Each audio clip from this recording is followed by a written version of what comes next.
sabi nung nagtatabas, marunong pala yan si kuya. Kaya dati kong gawa kasi ito, kaya hindi ko makakalimutan. Bago ako naging skilled worker eh.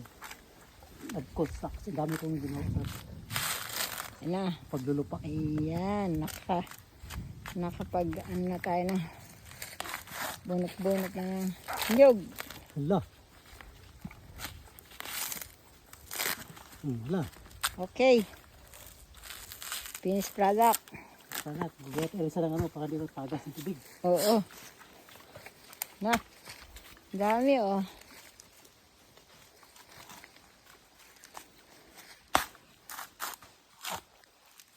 Okay.